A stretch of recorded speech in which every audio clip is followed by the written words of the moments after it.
Evangelio de Mateo, capítulo 10, versículos 26 al 42. Versículos 26 al 27 dice: Así que no los temáis, porque nada hay encubierto que no haya de ser manifestado, ni oculto que no haya de saberse. Lo que os digo en tinieblas, decidlo en la luz, y lo que oís al oído, proclamadlo desde las azoteas. 3 veces dijo el Señor a sus seguidores que no temiesen. Versículos 26, 28 y 31. Primero, no debían temer ante la aparente victoria de sus enemigos. Su causa será gloriosamente vindicada en un día venidero. Hasta ahora, el Evangelio había estado relativamente oculto y sus enseñanzas habían sido dadas relativamente en secreto. Pero pronto los discípulos habrían de proclamar de manera denodada el mensaje cristiano, que hasta este punto les había sido comunicado secretamente, esto es, en privado. Versículo 28 dice: Y no temáis a los que matan el cuerpo, mas el alma no pueden matar. Temed más bien a aquel que puede destruir el alma y el cuerpo en el infierno. Segundo, los discípulos no habían de temer el furor asesino de los hombres. Lo peor que pueden hacer los hombres es matar el cuerpo. La muerte física no es la tragedia suprema para el cristiano. Morir es estar con Cristo y es por tanto mucho mejor.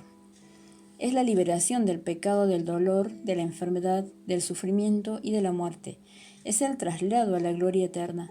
De modo que lo peor que los hombres pueden hacer es, en un sentido real, lo mejor que puede sucederle al Hijo de Dios. Los discípulos no deberían temer a los hombres, sino que deberían tener un temor reverente hacia aquel que puede destruir alma y cuerpo en el infierno. Esta es la pérdida mayor.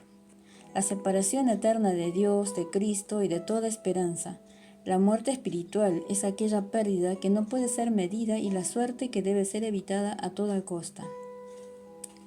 Las palabras de Jesús en el versículo 28 evocan memorias del santo John Knox, cuyo epitafio dice: aquí yace uno que temió a Dios, tanto que nunca tuvo temor ante ningún hombre.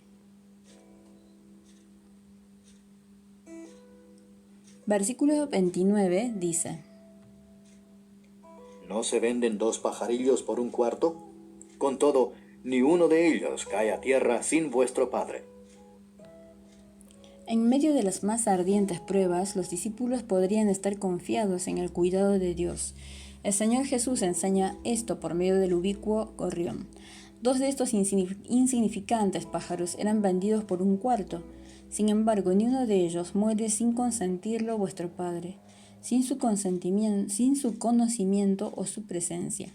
Como alguien ha dicho, Dios asiste al funeral de cada gorrión. Versículos 30 al 31 dice: Pues aún vuestros cabellos están todos contados. Así que no temáis, más valéis vosotros que muchos pajarillos. El mismo Dios que se toma un interés personal en el diminuto gorrión, mantiene un contaje exacto de los cabellos de la cabeza de cada uno de sus hijos. Un cabello es de muchísimo menos valor que un gorrión. Esto muestra que para él su pueblo vale más que muchos pajarillos. Entonces, ¿por qué temer?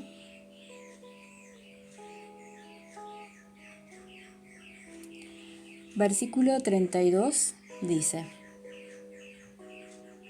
A cualquiera pues que me confiese delante de los hombres, yo también le confesaré delante de mi Padre que está en los cielos. A la vista de las anteriores consideraciones, ¿qué es más razonable sino que el discípulo de Cristo le confiese sin temor delante de los hombres? La confesión de Cristo aquí involucra la consagración a Él como Señor y Salvador, y el resultante reconocimiento de Él por la vida y los labios.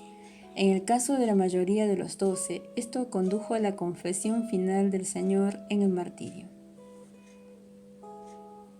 Versículo 33 dice: Y a cualquiera que me niegue delante de los hombres, yo también le negaré delante de mi Padre que está en los cielos. La negación de Cristo sobre la tierra será retribuida con la negación delante de Dios en los cielos. Negar a Cristo en este sentido significa rehusar reconocer sus derechos sobre la vida de uno. Aquellos cuyas vidas vienen a decir nunca te conocí, le oirán decir al final nunca te conocí.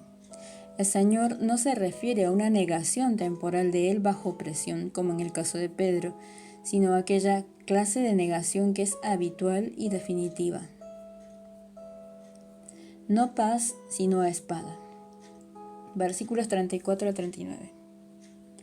Versículo 34 dice: No penséis que he venido para traer paz a la tierra. No he venido para traer paz, sino espada. Las palabras de nuestro Señor deben ser comprendidas como una figura de lenguaje en la que los resultados visibles de su venida son enunciados como el propósito aparente de su venida. Dice Él que no vino para traer paz a la tierra sino espada. En realidad sí que vino para hacer la paz. Efesios 2:14 al 17 dice: porque Él es nuestra paz, que de ambos pueblos hizo uno, derribando la pared intermedia de separación, aboliendo en su carne las enemistades, la ley de los mandamientos expresados en ordenanzas, para crear en sí mismo de los dos un solo y nuevo hombre, haciendo la paz, y mediante la cruz reconciliar con Dios a ambos en un solo cuerpo, matando en ella las enemistades, y vino y anunció las buenas nuevas de paz a vosotros que estabais lejos, y a los que estaban cerca. Vino para que el mundo fuese salvado por él. Juan 3:17 dice: porque no envió Dios a su Hijo al mundo para condenar al mundo, sino para que el mundo sea salvo por él. Versículos 35 al 37 dicen: porque he venido para poner en disensión al hombre contra su padre, a la hija contra su madre, y a la nuera contra su suegra. Y los enemigos del hombre serán los de su casa. El que ama a padre o madre más que a mí, no es digno de mí. El que ama a hijo o hija más que a mí, no es digno de mí. Pero el punto aquí es que siempre que alguien se hace su seguidor, sus familias se resolverán en contra de ellos. Un padre convertido se encontrará con la oposición de su hijo incrédulo, una madre cristiana con la de su hija inconversa. Una suegra nacida de nuevo será aborrecida por su nuera no regenerada, de modo que a menudo se ha de hacer una elección entre Cristo y la familia. No puede permitirse que los vínculos de la naturaleza aparten a un discípulo de una absoluta adhesión al Señor. El Salvador ha de tener una absoluta precedencia sobre el padre o la madre, el hijo o la hija. Uno de los costos del discipulado es experimentar tensión, luchas y alienación con la propia familia. Esta hostilidad es a menudo más acerba que la que se encuentra en otras áreas de la vida. Versículo 38 dice: Y el que no toma su cruz y sigue en pos de mí, no es digno de mí. Pero hay algo que es incluso más eficaz para privar a Cristo del puesto que le corresponde de derecho que la misma familia: el amor a la propia vida. Por lo que Jesús añadió: y el que no toma su cruz y sigue en pos de mí, no es digno de mí. La cruz, naturalmente, era un medio de ejecución. Tomar la cruz y seguir a Cristo significa vivir con tal consagrado abandono a Él que incluso la muerte misma no sea un precio demasiado elevado. No se demanda de todos los discípulos que pongan sus vidas por el Señor, pero todos están llamados a valorarlo a Él hasta tal punto que no consideren sus vidas preciosas para sí mismos. Versículo 39 dice: El que halla su vida, la perderá, y el que pierde su vida por causa de mí, la hallará.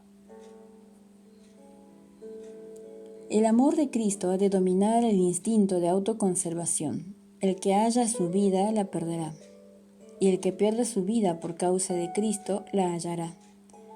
La tentación es a aferrarse a la propia vida intentando evitar el dolor y la pérdida de una vida de entrega total. Pero este es el peor desperdicio de la vida, malgastarla en la gratificación del yo. El mayor uso de una vida es gastarla en el servicio de Cristo. Quien pierde su vida en consagración a Él, la hallará en su verdadera plenitud. Un vaso de agua fría.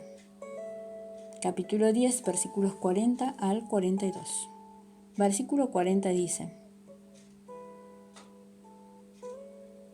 El que a vosotros recibe, a mí me recibe, y el que me recibe a mí, recibe al que me envió.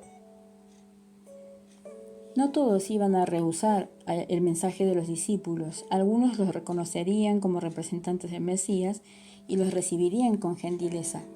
Los discípulos tendrían poca posibilidad de compensar tal gentileza, pero no tenían por qué preocuparse.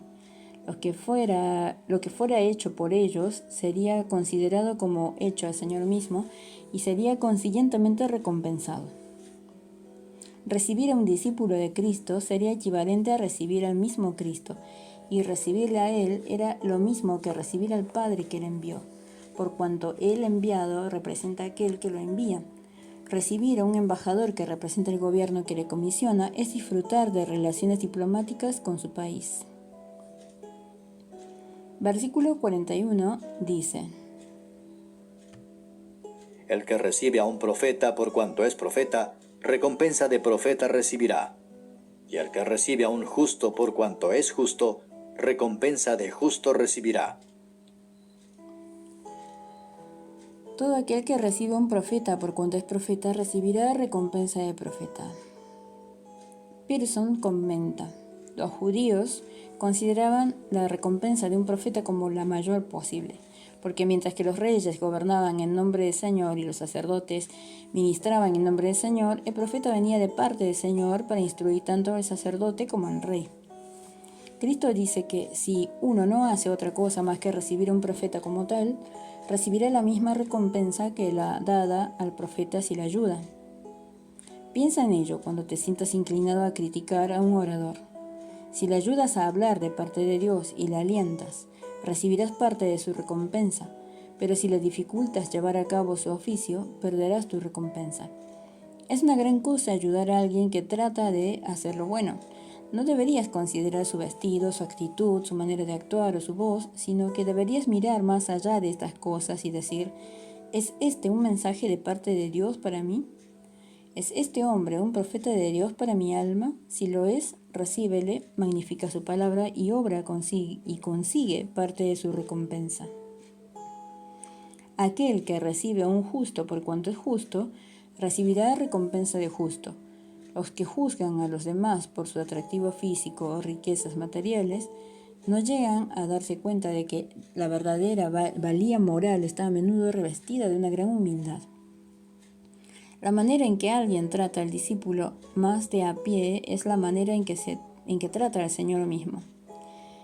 Versículo 42 dice: Y cualquiera que dé a uno de estos pequeñitos un vaso de agua fría solamente, por cuanto es discípulo, de cierto os digo que no perderá su recompensa. No quedará inadvertida ninguna bondad hecha a un seguidor de Jesús. Hasta un vaso de agua fresca será ricamente recompensado si se da a un discípulo por el hecho de ser seguidor del Señor. Así el Señor concluye su encargo especial invistiéndoles con una regia dignidad. Así el Señor concluye su encargo especial invistiéndoles con una regia dignidad. Es cierto que sufrirían oposición, rechazo, arrestos, juicios, prisiones y quizá incluso la muerte, pero jamás debían olvidar que eran representantes del Rey y que su glorioso privilegio era hablar y actuar en su nombre. Fin del capítulo 10. Comentario de William MacDonald.